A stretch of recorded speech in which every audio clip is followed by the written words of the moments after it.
So to kick off the seminar series, has it started recording? Yeah. Okay, great. So to kick off the seminar series, we're delighted to have with us today's speaker, Professor Bob Wald from the University of Chicago. So he's a leader in our field, made many groundbreaking contributions in classical and quantum gravity and quantum fields and curved space-time, including, of course, a central role in black hole thermodynamics. Bob has done his PhD studies in Princeton under the great John Wheeler. And then after a short time in Maryland, he moved to Chicago, where he is ever since. And we're delighted to have him today. So please, Bob, take it away. Okay. Thank you very much. Can everybody hear me? Okay. And you should be able to see my slides. So I'm going to tell you about some work that I've done mainly with my two students, Dane Danielson and Gautam Satish-Chandran. Gautam is now a postdoc at Princeton, and it really stemmed out of some earlier work that I had done with the Vienna group that, well, Dane in particular and Gautam picked up on. And the main things what I'll be talking about in the first 10 or 15 minutes of the talk will be the background that one can find in these first two papers. Then what I'll mainly be talking about is the work done in the papers 3 and 4, so you can find all the details there. And I gave as the title Black Holes Decohere Quantum Superpositions, maybe a little bit more of a graphic title, but one that might bring in a larger crackpot audience would be Black Holes Are Watching You, and you'll see exactly what I mean by that. So, yeah, okay, I guess I can move forward this way. Okay, so the work really grew out of an analysis of a beautiful Gedanken experiment that had been proposed by Mari de Palma and Giovanetti. And what I want to do in the first 10 minutes is explain this Gedanken experiment. There are no black holes here. This is in ordinary flat space-time. So I'm going to explain this in words, and then I'll show you a space-time diagram that will make it clearer. But I think it's better if I first spend a couple of minutes explaining it in words. So first of all, there is an electromagnetic and gravitational version of this Gedanken experiment. I'm perhaps more interested in the gravitational version, but it follows in very close parallel with the electromagnetic version, and it's a little easier to talk about the electromagnetic version, so I will mainly be talking about that and then describing the differences in the gravitational version. So this involves two experimentalists, as most of these kinds of things do, named Alice and Bob. The Bob is not related to me in any way. You need a skilled experimentalist for this. They're going to be doing, Alice needs to even be more skilled. They're going to be doing quite different things, but they each have a particle, let's say a charged particle that's under their control. What Alice does with this, in the electromagnetic version, charged particle, is put it through a Stern-Gerlach apparatus. So let's say she starts the particle with a spin in the x direction, and then sometime in the very distant past, she sent it through a Stern-Gerlach apparatus, so it's in a nice coherent 50-50 superposition of spin up and spin down in the z direction. On the other hand, Bob, who is going to be trying to measure what Alice is doing, is prior to some preset time that I'm calling t = 0, keeps his particle in a trap. So now the interesting action begins at t = 0, when Alice, who again is a very skilled experimentalist, sends her particle through a reversing Stern-Gerlach apparatus to bring these two components together, and she determines the coherence of these components. A good way of doing that is measuring the X spin, because if the components that were separated in Z remained coherent, when they got recombined, it would go back to an X spin. I mean, assuming there was no phase differences in the path, but she can correct for that if there is. Of course, so if she measures X spin down, she knows that coherence wasn't maintained. If she measures X spin up, she doesn't know anything for sure, but Alice can repeat this experiment many times, and in principle, this is a Gedanken experiment, and thereby determine exactly how coherent her particle was. If the components decohered completely, there'd be a 50-50 chance of getting spin up or spin down in the X direction. Okay, but now in the meantime, Bob is going to try to figure out which path Alice's particle took by looking at the strength of the Coulomb field of Alice's particle. So now it's probably better if I switch to the space-time diagram to show you what Bob is doing and remind you here of what Alice did. So this is a space-time diagram with time going up and the Z direction going to the right. And here's t equals 0. At some earlier time, Alice got her particle into this nice coherent superposition of spin up and spin down, and she recombined her particle, and she determines its coherence by measuring the X spin up here. So that's reviewing what Alice did. Okay, in the meantime, Bob has released his particle from the trap. And now the point is, if the spin were down, then Alice's particle is a little closer to Bob's because it was following this path. So there'll be a slightly stronger Coulomb attraction. Let's say Bob's particle is oppositely charged from Alice's. There'll be a slightly stronger attraction of Bob's particle, where as compared with if the spin were down, it isn't going to be quite attracted as much. And thereby, by looking at where his particle is at some later time, Bob can at least get some which path information about whether Alice's particle was spin up or spin down. And now, if Bob can get any which path information, and he surely can get some, I mean, we'll have to look a little more carefully at how much, but he can certainly get some, we already have a contradiction and really a paradox with regard to whether Alice's particle maintained coherence up here. Because on the one hand, I didn't say this, but it's shown in the diagram, the final thing I'm going to require is that Alice does her recombination and Bob does his position measurement at space-like separations. That is, Alice begins her recombination and measures the coherence in a region that is space-like separated from Bob's releasing the particle from the trap and measuring the position. But nevertheless, Bob can get some which path information, and now that's paradoxical because whatever Bob does is space-like separated from what Alice does, so Bob can't causally influence Alice and can't possibly affect the coherence of Alice's particle.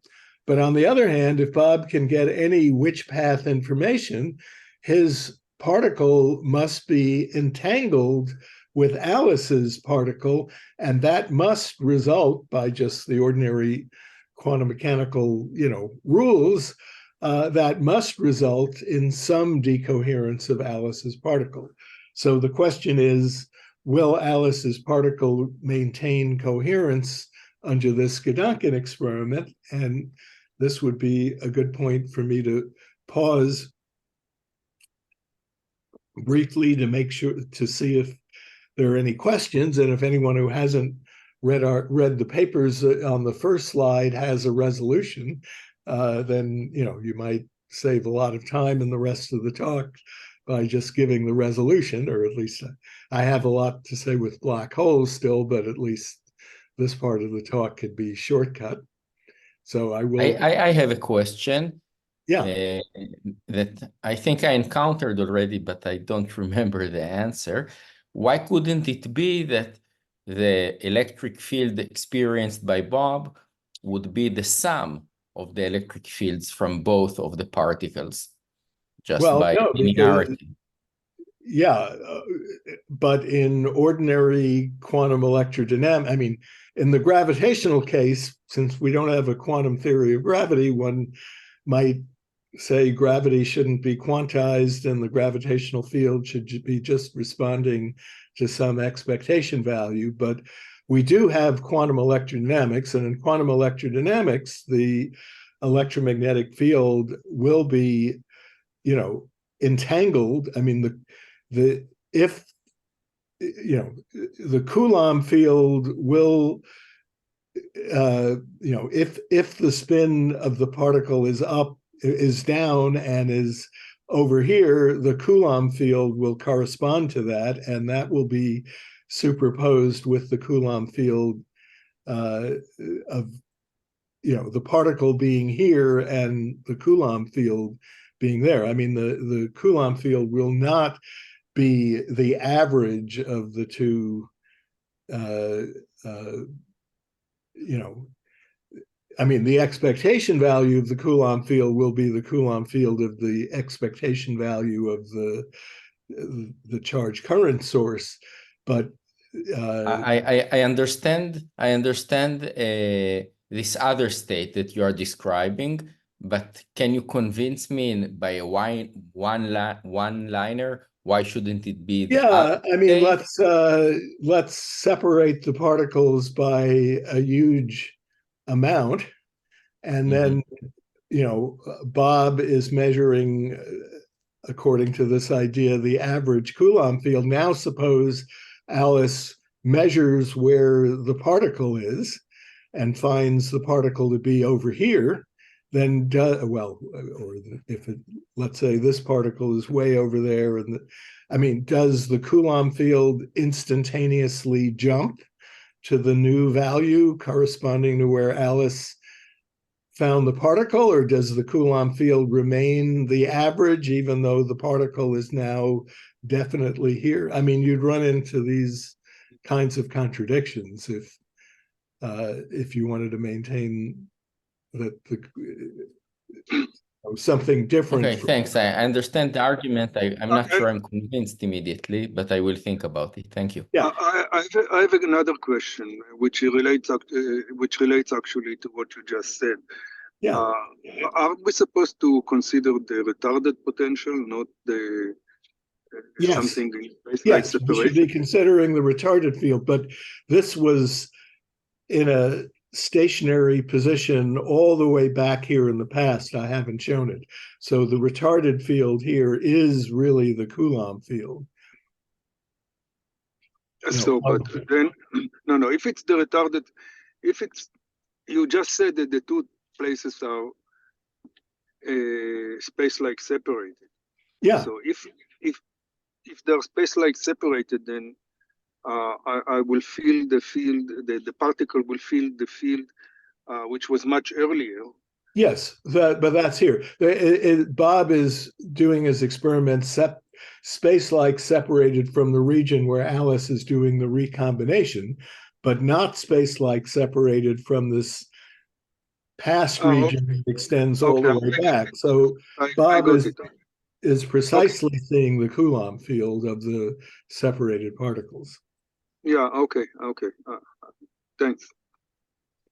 Okay, so let me move on to the resolution, which involves first thinking about what the sources of apart from Bob, what would stop Alice's particle from being perfectly coherent. Of course, in practice, there'd be a lot of environmental effects and so on that would cause decoherence, but I'm not interested in those. Alice is a superb experimentalist and will not make sure that her system is beautifully isolated from the environment. But there is a fundamental limit on coherence of Alice's particle that comes from the emission of entangling, in this case, electromagnetic radiation. And one can get a back of the envelope estimate of how much decoherence results from the fact that when she does this recombination, her particle will emit electromagnetic radiation because it's moving non-inertially.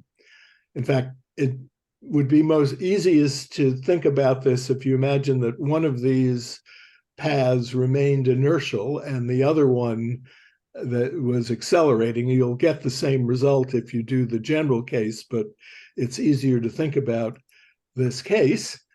And what is really going on here is that there is an effective dipole field initially that's getting reduced to zero in the time of Alice's experiment. And if you go to, an advanced undergraduate electromagnetic text, you'll see, the Larmor formula, which tells you that the power radiated is the second time derivative of the dipole moment. So roughly this squared. And that goes on for a time roughly TA. This will be the total energy emitted, but that will come out primarily in photons of frequency 1/TA. So Alice's particle is going to emit roughly this amount of entangling photons when she does her recombination. So if this number of photons is bigger than about 1, her paths are going to get entangled with the electromagnetic radiation, and her particle is going to be decohered here. Doesn't matter whether Bob is here or not here, doing the experiment, not doing it. That's going to cause decoherence independently of what Bob does. So if she performs her recombination quickly I'm using units where C and H bar are both set equal to 1. So this is, C, this is the effective dipole, Q times the distance of separation. And in these Planckian-like units, this is a dimensionally correct statement.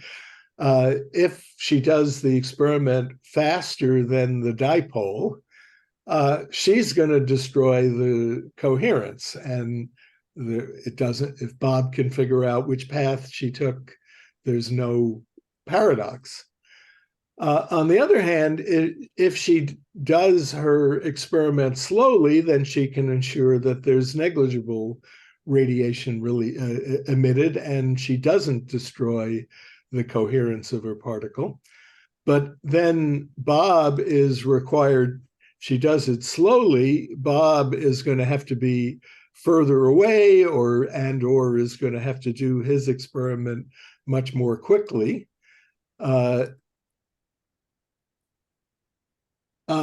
And now he's going to have a much weaker signal than he might otherwise have.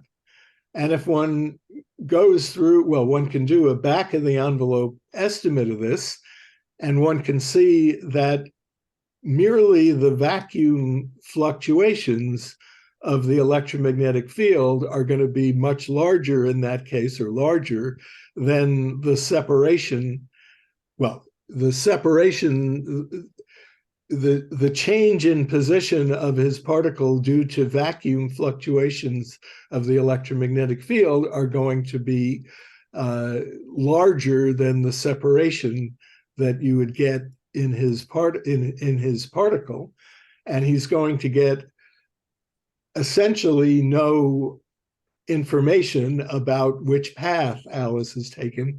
At least, in fact, he's going to get at most precisely as much information as Alice is decohering her particle from the radiation.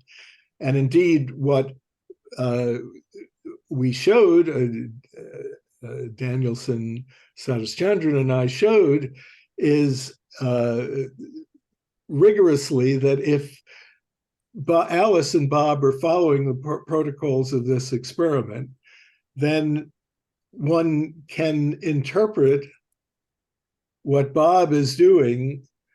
Well, if you choose a time slice going like I'm sketching here, you can interpret Bob as measuring the Coulomb field of Alice's particle, which is what I've been talking about all along.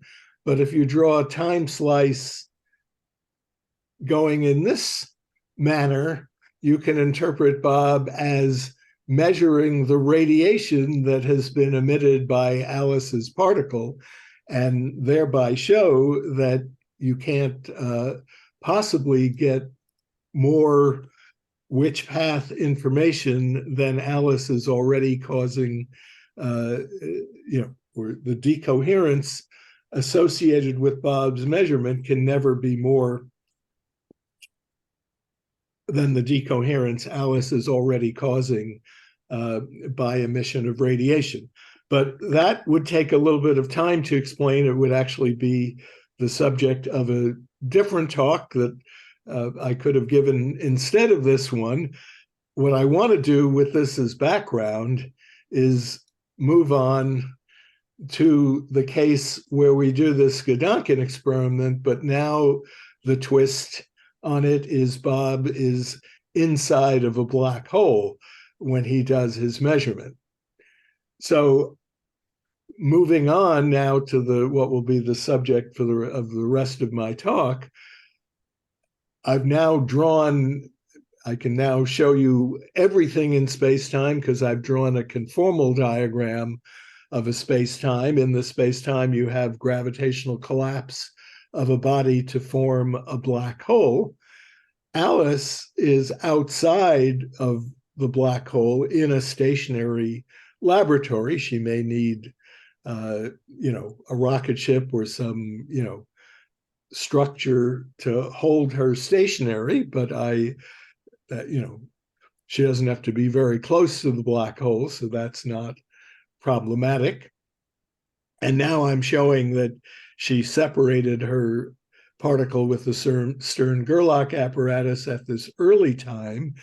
She held the particles in a stationary position separated by a distance d for some long time t, and then she recombined the particle in some relatively short time ta, but this may still be a long time, just relatively short to how she separated them. And now we're going to have Bob do his experiment inside the black hole. Now, a black hole is not a great place to do an experiment because Bob can't remain stationary. He's going to fall into the singularity inside the black hole in a finite time and all that. So it's not an ideal experimental setup. But nevertheless, Bob can get some which path information in this manner, and his particle will have to get entangled with Alice's particle in this sort of way. It may be a limited which path information given the amount of time he has, but we could send in other Bobs. This, again, this is a conformal diagram. This T is really, really large, so we could send in a whole sequence of bobs. And if we did that, we ought to be able to gather an arbitrarily large amount of information about which path Alice's particle went on. But again, we can do the recombination adiabatically so that negligible radiation is emitted to infinity. So now we seem to be in a situation, where unlike this Minkowski space-time, we can ensure that Alice doesn't radiate, one would think. But Bob now, or this sequence of Bobs, if necessary, can get arbitrarily good which path information. So we have, a much stronger version of the apparent paradox that we had before. And everything I've told you, I mean, I have not lied to you in anything that I've said here. I mean, Alice can avoid any radiation, at least to infinity, by doing her experiment slowly. But at least a sequence of Bobs can get arbitrarily good which path information. And the resolution, yeah. Can I ask a question? But won't the radiation from Alice be blue shifted when it gets to the black hole and be much more, have much stronger influence on Bob's experiment? Yeah, so we're going, no, I mean, it's, that isn't going to be a problem. I mean, Bob is first of all, I'm not concerned with any radiation that might be emitted here in the recombination. So here, Alice's particle is just static. All we have is the static Coulomb field. The Coulomb field penetrates into the black hole in a completely non-singular and non-blue shifted kind of manner. So Bob is measuring some completely regular electric field. I mean, of course, if he gets near the singularity, everything gets, badly blue shifted or otherwise, singular. But again, Bob can do his experiment near the horizon where nothing particularly strange is going on. So the resolution, as I'm going to explain, is that in fact, again, Bob's measurement, what Bob is doing can't be relevant to what's going on in Alice's experiment. And what must be happening is that the black hole itself must be harvesting which path information about Alice's particle, and the black hole itself must be causing decoherence of Alice's particle. And I'll explain in the rest of the talk how that works. Bob, can I ask a question? Yeah. So in the black hole case, there's another time scale coming from the Hawking evaporation of the black hole, right? Yeah. So how does that,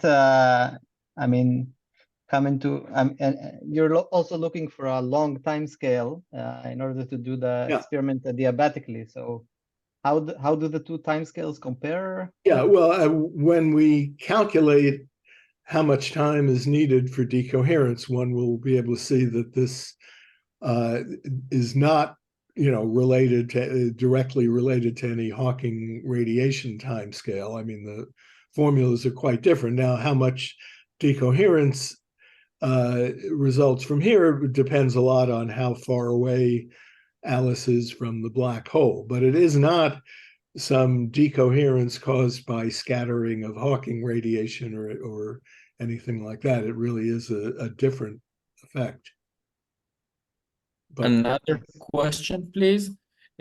Could you clarify the role of the black hole? I missed it. Is it just that Bob cannot tell us the result of the experiment, or was it something else? Well, I'm saying that because of the black hole, Bob can't possibly be influencing Alice, so we don't need any Bobs here anymore, and it must be the black hole itself. But it's going to take me at least, the half hour I have left to explain how the black hole does that. So that's the main subject of the talk that I'm about to give. So you definitely didn't miss anything if you don't know at this point how black holes do that, because I haven't explained it yet. But before I explain it, I should go back just to the Minkowski case and write down a little bit more of an explicit formula about what's going on with the decoherence due to radiation now going out to null infinity. So back in this original experiment where there's entangling radiation being emitted, as I've explained, if we look at asymptotically late times, then we can completely disentangle the Coulomb effects from radiation effects. The Coulomb field will follow Alice's particle to future time-like infinity, and it isn't an independent degree of freedom. So at asymptotically late times, we have the situation where of Alice's particle having been spin up, the spatial having some, spatial wave function, tensor producted in with the radiation that was emitted if Alice's particle followed path 1 corresponding to spin up, and that's superposed with the spin down situation and the radiation associated with spin down. So the decoherence of Alice's particle is going to entirely hang on how orthogonal psi1 and psi2 are. And indeed, this D is a measure of the decoherence. It's the definition usually given of the decoherence of Alice's superposition, and that will be equal to 1 minus the inner product of psi1 and psi2. So if psi1 is nearly the same as psi2, there'll be very little decoherence. This will be nearly 1. If psi1 and psi2 are orthogonal, then her particle will be completely decohered. The decoherence will be 1 in the previous case. The decoherence would be nearly 0. Okay, so the big change when we have a black hole is that now there's not just radiation to infinity, but there is also radiation into the black hole. We'll have to, analyze the quantum states on the horizon of a black hole to quantitatively analyze that. But the point is that now the final state of the radiation is not just the radiation at infinity, but it's the radiation that goes into the black hole through the horizon if Alice's particle follows path 1 versus path 2. Now, if she does her experiment adiabatically, the estimate that I gave previously will still hold for the radiation going to infinity, but as you'll see, it will not hold for the radiation going into the black hole. So there will be decoherence due to radiation going into the black hole. We need to calculate that. But now the decoherence due to the black hole is when Alice is not emitting any noticeable amount of radiation to infinity, will be given by this formula. And the key thing will be how orthogonal are the photon states on the horizon of the black hole. So now we have to analyze and talk about electromagnetic radiation through the horizon of a black hole. And, we need to worry about the situation classically first. So I'm going to define what I'll call the electric field at the horizon to be the field tensor dotted into the normal of the horizon, which I'm taking to be affinely parametrized. And this will have the pullback of the electric field will have purely angular components in that case. And now if we had a static point charge outside the black hole, well, these angular components of the electric field on the horizon will describe the electromagnetic radiation through the horizon. If we have a static point charge, these angular components will be zero. Not surprising, you wouldn't expect a static point charge to be radiating. But there will be a non-zero radial component of the electric field. So I'm taking the radial component to be, well, it's more convenient to be using, a null tetrad, although that won't play a role in anything I'm going to say. But this is the definition of the radial electric field on the horizon. Okay, but now imagine just classically now that we have a point charge, a static point charge. It's been held static forever until some moment where we just take that charge and we move it to a new location.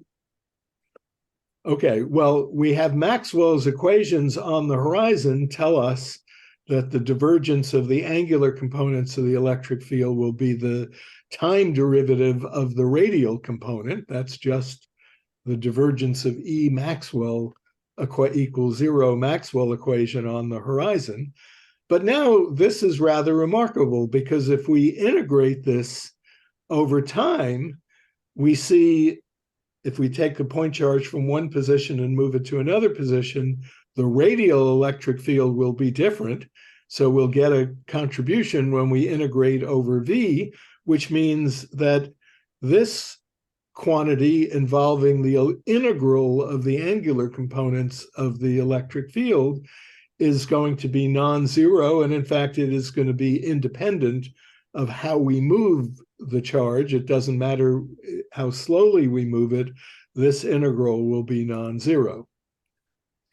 So if we're interested in how much energy is radiated into the black hole, that's given by the square of the electric field, and that you could make arbitrarily small by moving the charge slowly. And,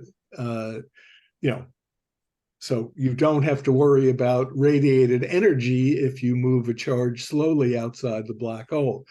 But I'm now going to explain that if you do this, you concern yourself with photon number, which is what counts for decoherence, that is going to be infinite. Okay, so in order to be able to talk about photon number, we need to talk about the quantum state of the electromagnetic field on the horizon. And we first need to know what the quantum state of the electromagnetic field is without the point charge. And that, if we're talking about a black hole formed by gravitational collapse, will be described by the Unruh vacuum. But in fact, the phenomena that we're going to be considering, where Alice is recombining her charge components very slowly, will be a very low frequency phenomena. And for small omega modes, this is measured with the Killing field, the Unruh and Hartle-Hawking vacua near the horizon are essentially indistinguishable. So we might as well be talking about the Hartle-Hawking vacuum, which is easier to discuss because a particle in the Hartle-Hawking vacuum, that is a one particle excitation above the Hartle-Hawking vacuum, corresponds to a solution that's purely positive frequency with respect to affine parameter on the horizon. Okay, so now what this has to do with things is if we have a basically classical charge current source, and I'll be treating each component of Alice's particle as though it were a classical charge current source, that's going to perturb the original Unruh, or equivalently Hartle-Hawking, for what I'm talking about, Hartle-Hawking vacuum. above the vacuum by a coherent state associated with this classical retarded solution. And the number of photons that will be in that coherent state, if we, for convenience, work in a sort of radiation gauge on the horizon, is given by this formula that I've written down here, which says take the Fourier transform of the classical solution, consider its positive frequency part, and take, well, you might recognize this formula with the omega here as giving you a Klein-Gordon type of norm on the positive frequency part of the solution. So this is a general formula if you have a coherent state for the expected number of photons radiated through the horizon, the expected number of photons above the Hartle-Hawking vacuum in that coherent state. Okay, but now let's see how many photons are radiated into the horizon if we just take a point charge that's held in one position from the infinite past up to some time, then it's slowly moved to another position and it's held in that position for the rest of time. So what this says, this formula says that we have to take the Fourier transform of A with respect to this affine parameter V. But in this gauge that I'm using, the electric field is just the V derivative of the angular components of A. And we just saw here that the integral of E can't be zero, and in fact is constrained by the radial electric field in the initial and final positions of the point charge. So this A, if we integrate that equation, we see that the integral of EA being non-zero, that means that the A cannot return to its initial value at late times. The electric field is still zero, but the A itself is a step function. But if you take the Fourier transform of a step function, you get a 1 over little omega behavior as omega goes to zero. And let me illustrate that a little more clearly. So what I'm saying is, if we look at the vector potential and we, for convenience, work in a gauge where it's zero initially, the angular parts, where the point charge is in its original position, we move the point charge to a new position and we leave it there forever. This vector potential, even though its time derivative is zero, there's no electric field, this vector potential stays at some finite value. That implies that its Fourier transform behaves like 1 over omega. But if we go to the formula here, this becomes a 1 over omega squared. We're helped by the multiplication by omega here, but we still get a logarithmic divergence at the lower end of the integral when we do this. And that means that the expected number of photons is infinity. In fact, this is an exact analog of the infrared divergences that one encounters all over the place in scattering theory in 4 dimensions, where exactly this phenomena occurs. And at null infinity, when the vector potential doesn't return to its initial value, one would refer to that as electromagnetic memory. And electromagnetic memory similarly implies infrared divergences of photons. So exactly the same thing happens here. But at null infinity, that's a very special feature of 4 dimensions.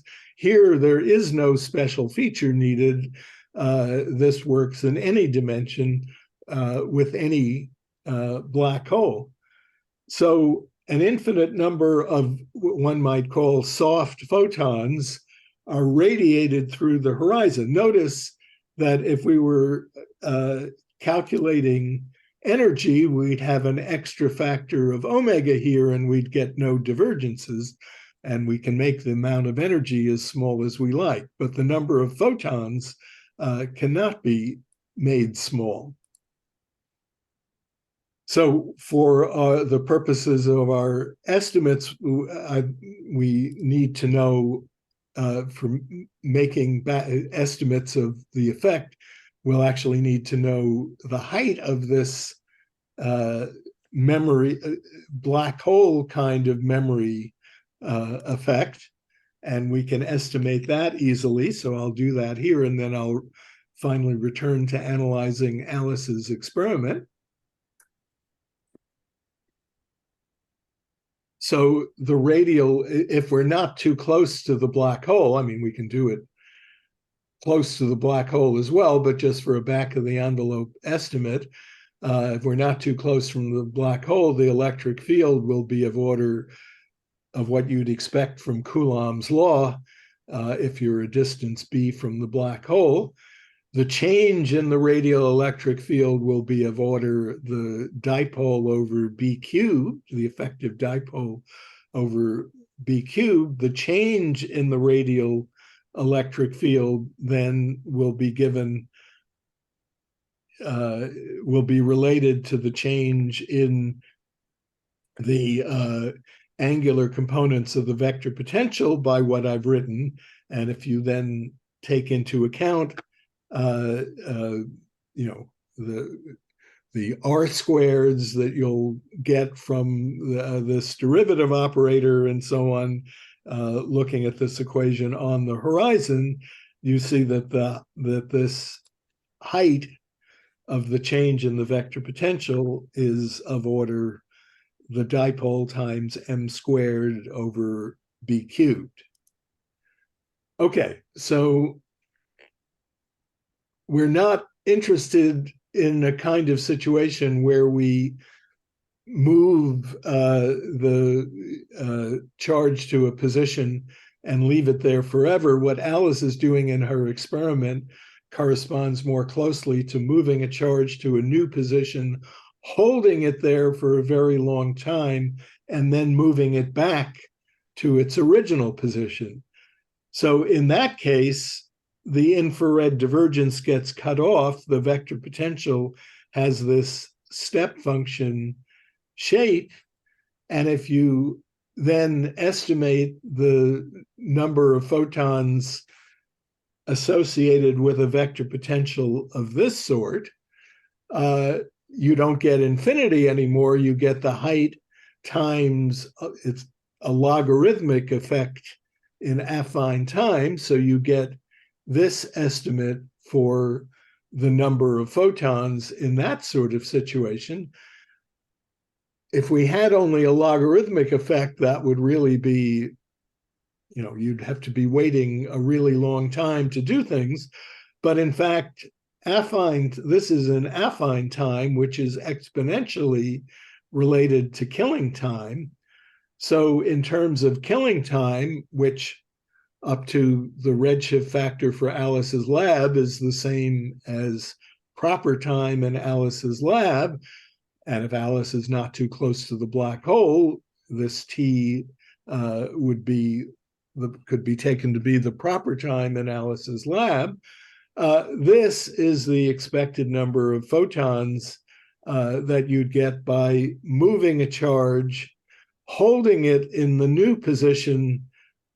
So moving a charge q, which is initially a distance b outside the black hole, displacing it by a small distance d, holding it there for a time t, and then moving it back. This is how much you'd radiate into the black hole in terms of photons.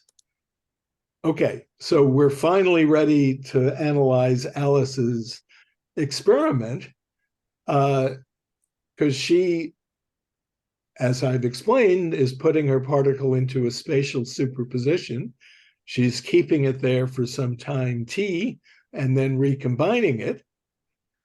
This estimate that I've just gone through is going to hold for the number of entangling photons, entangling soft photons that get emitted into the black hole in this process. And if that is more than about 1, our particle will be decohered.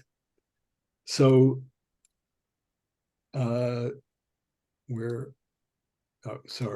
going the wrong direction. So if I set this equal to 1, I get a decoherence time given by this formula. So what I'm saying is that if she holds, all she has to do is hold her superposition outside the black hole for this amount of time, and her particle will be completely decohered. No Bob, nothing else. The black hole will cause this decoherence. Now, if you want to get, I've set, G, H bar, and C all equal to 1 in these formulas.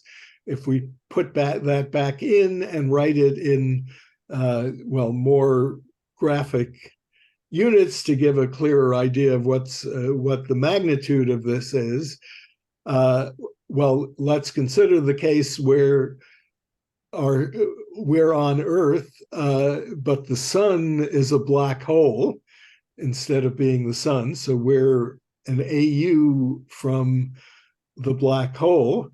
We have a solar mass black hole. We have 1 electron, and let's say we very generously separate it by a whole meter. So that's a little bit challenging. Then in a mere 10 to the 43 years, that's a lot less than the evaporation time of the black hole. In a mere 10 to the 43 years, this superposition will have completely decohered. So this is not an effect that experimentalists would have to worry about on Earth, even if the sun were a black hole. But this has a very strong dependence on distance from the black hole. So if we put Alice's lab at, let's say, 6M rather than 1 AU, then this decoherence would actually occur in about 5 minutes if you put in the numbers. Okay, well, I've been talking about the electromagnetic case all along, but let me quickly mention that exactly analogous, remarkably analogous analysis can be done in the gravitational case. Instead of working with the electric field, we need to work with the electric part of the Wald tensor. And again, if you have something static at the horizon, you'll only have a radial component of the electric part of the Wald tensor. On the other hand, the radiation, the gravitational radiation through the horizon will be described by the angular components of the electric part of the Wald tensor. Instead of the divergence of E equals 0 Maxwell equations, we have Bianchi identity, and the Bianchi identity yields this pair of equations that can be combined into this equation, which looks just like what I wrote down for the electric field, except we're taking 2 angular divergences and 2 time derivatives. But the angular component of the Wald tensor is now in the analog of the radiation gauge, 2 time derivatives of the metric perturbation. So when you put everything, together, you get exactly the same kind of memory effect. Now if you move a static point mass from one position to another, you'll change the radial component of the Wald tensor. But if you take two time integrals of that, you'll get a condition on a memory effect for the metric perturbation. There is another important difference in the gravitational case, which is that you can't create a mass dipole in gravity. If you have, well, let's say in flat space-time an inertial lab, just for definiteness and precision, if you were to move, a particle in one direction, your lab would move a tiny bit in the opposite direction to cancel the dipole. That's basically the whole reason why there isn't dipole radiation in gravity. And so the role played by the effective charge dipole in electromagnetism is now replaced by an effective mass quadrupole when you move the mass, but otherwise everything is in complete parallel, and you get this sort of formula for decoherence. You have a higher power of B because of the quadrupole rather than dipole kind of effect, and higher power of D because of the quadrupole rather than dipole, etc. But it's otherwise a rather similar formula. And here in my example, this looks like it's an awfully big effect because the decoherence time that I've given here at 1 AU for a solar mass black hole is 10 microseconds. But I've chosen to give you here the decoherence that you would get if you were able to put the Earth in a coherent superposition of two components that were separated by an Earth radius. So if you can manage to put the Earth in a coherent superposition in these separated by an Earth radius, this would be a very big effect, and you'd get decoherence in 10 microseconds. But it would be rather challenging to think of a way of putting the Earth in such a coherent superposition. Okay, I'm nearly done with the talk. I have a couple of just a final comment or two, which is that, in fact, the only thing that I used about the event horizon in this analysis is that it's a killing horizon. So you can do a completely parallel analysis in any situation where there's a killing horizon present. That would include looking at an accelerating laboratory, right? In the analysis, Alice's lab has to be stationary with respect to the killing field defining the killing horizon. But in Minkowski space-time, if Alice did her experiment in an accelerating lab, then our analysis would apply, replacing the black hole horizon with the Rindler horizon. And if you consider de Sitter space-time, that has a cosmological horizon. The de Sitter case is kind of interesting because you can have now an inertial lab in de Sitter. You can't have that for the Rindler horizon, and you can't really have that in the black hole case because you'll have to do some acceleration to keep your lab stationary, although it's not a lot of acceleration if you're far from the black hole. But in the de Sitter case, you could really have an inertial lab that's following an orbit of the stationary symmetry.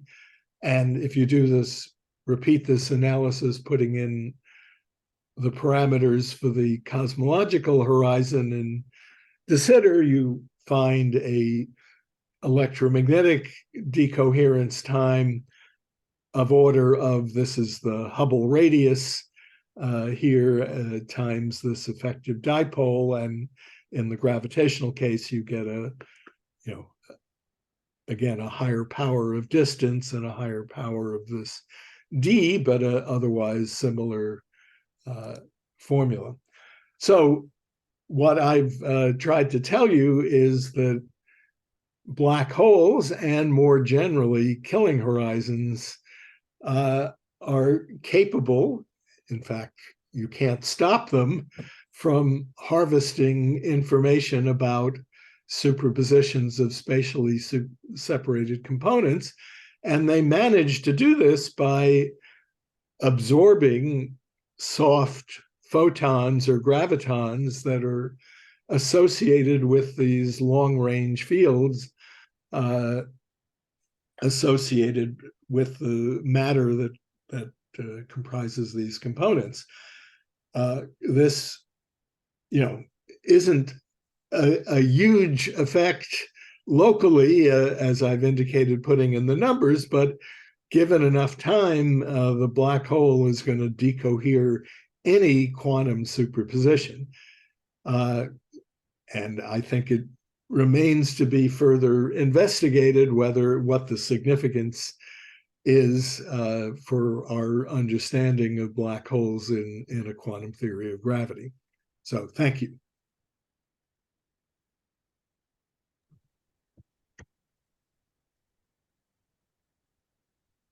Thank you, Bob, for a very interesting talk.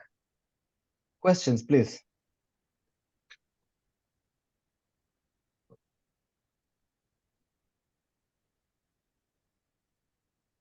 So if you can show the formula for the magnitude of the effect in one of the cases. I'm slightly confused about the units. I understood that everything was in Planck units. Yeah. But if I want to convert it to just GR units, I guess that I need to multiply it simply by h bar. No, there'll be so yeah. In our original, I don't have the formula written out here with the G's, C's, and H bars. That is in our first paper on the black hole decoherence. It's not. There will be a gravitational constant. Yeah, sure, but even in the sorry, I'm going the wrong way. Even in the electromagnetic case, there is an important. Yeah. Okay, let me. But suppose that I still hold C equals 1 and G equals 1, but I don't impose H bar equal 1. And I guess that at the right-hand side, I will have to multiply by H bar. Yes, there would be an H bar. I mean, so H bar will, I believe, come in. There's certainly, well, okay. We even have the H bar in this formula. Okay. Yes. So, but there may be other H bars hidden in. Well, okay. Anyway,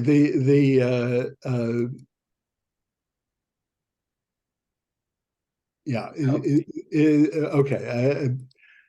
I think I probably better not try to tell you exactly where they go in. You can find it in our original paper. I did want to show you because it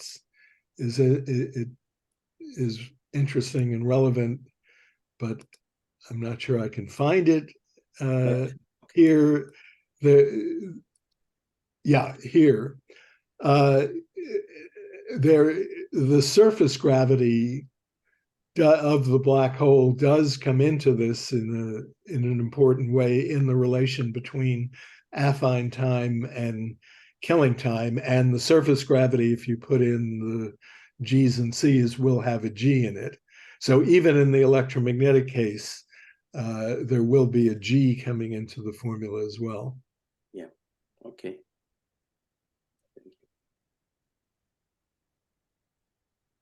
Any more questions? Can you think of a way that this would have any implications for a different understanding of Hawking radiation? Well, as I said, the effect is different. It is not an effect of, okay, let me back up and say, there you would, just on account of Hawking radiation, you would have a decoherence kind of effect, because you would have, photons, gravitons, or whatever emitted by the black hole, and they would scatter off this superposition, and that scattering would cause decoherence. So in the Rindler case, in our paper number 4 on the original slide, we analyzed that effect to show that that was a distinct effect. I mean, then it would be Unruh radiation rather than Hawking radiation. But we showed the scattering of, basically Thomson scattering of Unruh radiation. We estimated the decoherence effects of that and showed it was smaller than the effect we were calculating, and most importantly, a distinct effect. So this is not just a direct manifestation of Hawking radiation doing some scattering like an environment, a thermal bath environment would cause decoherence. Can you show the first slide again? Yeah.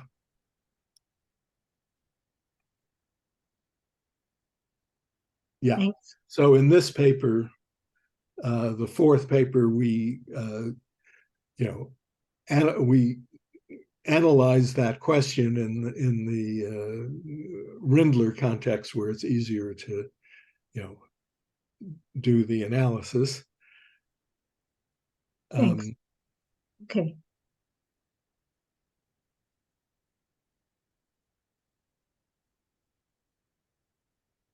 Other questions?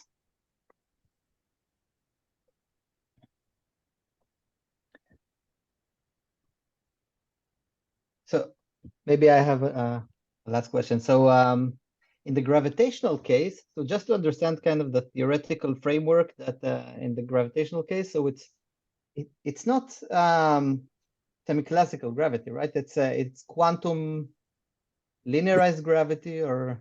That's correct. Yeah, we're using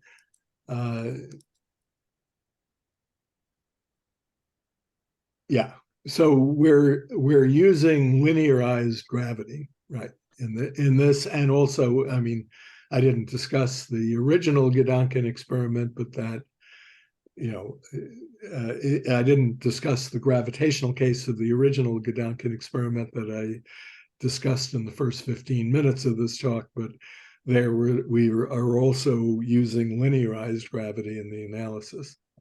So this is using linearized gravity. We haven't, as a side project, formulated a quantum theory of full gravity to do the analysis. But it is somehow consistent to treat the black hole classically and only the perturbations quantum mechanically. Yeah, well, we're perturbing off of the classical black hole background. I mean, it's as consistent to do that as it would be to look at linearized gravity in Minkowski's spacetime. We were treating Minkowski's spacetime classically. So I'm only saying it's as consistent as that.